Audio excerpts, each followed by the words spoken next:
L'assiette foncière de la communauté urbaine de Douala est quasi vide, pourtant celle-ci a de nombreux projets à réaliser pour la ville et partant pour le bien-être de la population. Nous devons construire des routes, nous devons construire peut-être des bibliothèques municipales, nous devons construire des salles de jeu, des salles de spectacle, des salles de sport, etc., etc.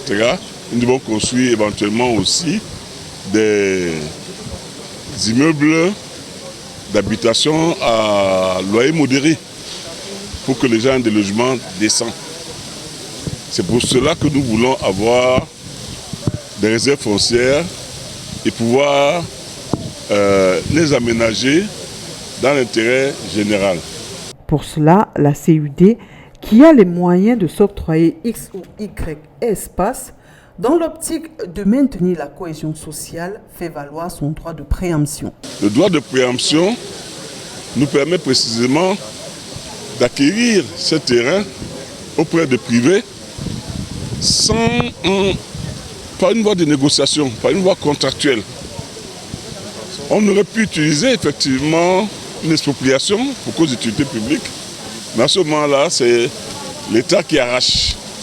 Mais nous voulons ici aller de manière consensuelle dans une discussion, dans une négociation, pour arriver à un accord avec celui qui veut vendre. Je précise que nous n'allons pas arracher le terrain des gens, nous voulons simplement que ceux qui veulent vendre s'adressent d'abord à la communauté urbaine. Celui qui ne veut pas vendre garde son terrain, mais celui qui veut vendre un terrain d'une certaine superficie doit d'abord s'adresser à la communauté urbaine, de manière à ce que nous puissions voir si dans le plan directeur de développement de la ville, ce terrain peut être utile pour tel ou tel usage collectif.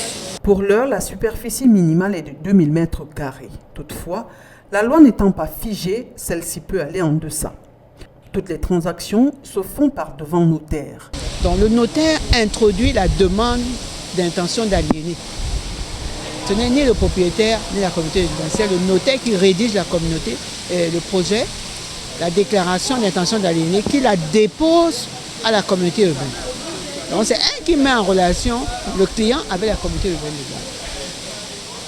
Ensuite, nous attendons le délai et si la communauté accepte cette transaction, elle nous retourne la déclaration afin que nous puissions continuer la procédure. Donc vous voyez, ce qui change, c'est cette relation avec la communauté, cette attente, et puis les différentes étapes qui suivent interpellent le notaire jusqu'à la conclusion de la vente, jusqu'au paiement. Un propriétaire immobilier dans une zone de priorité qui souhaite l'aliéner ou le vendre doit le proposer en priorité à la communauté urbaine de Douala. Le carrefour Ndokoti a été choisi et à partir de ce carrefour Ndokoti, il y a eu des cercles concentriques. Le premier cercle a un rayon de 5 km à partir du carrefour Ndokoti.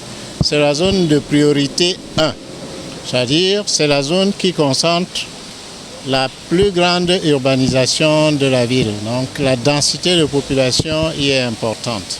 La deuxième zone, c'est la zone de priorité 2. C'est compris entre les 5 km et 10 km. C'est la deuxième zone de priorité.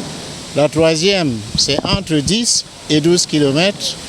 Et la dernière zone, c'est la zone 4 qui est au-delà de 12 km. Et tout cela concerne l'ensemble du département du Bouri.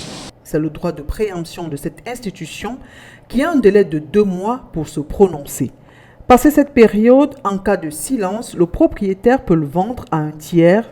Sinon, il se met en contrat avec la mairie de la ville et d'un commun accord, les deux parties vont arrêter le montant de la transaction selon la mercuriale en vigueur et les délais de paiement. Ceux qui ne se soumettront pas à cette procédure s'exposent à de nombreuses sanctions. Un atelier de mise en œuvre effective de l'exercice du droit de préemption de la communauté urbaine de Douala dans le département du Bouri a eu lieu ce 9 août 2024.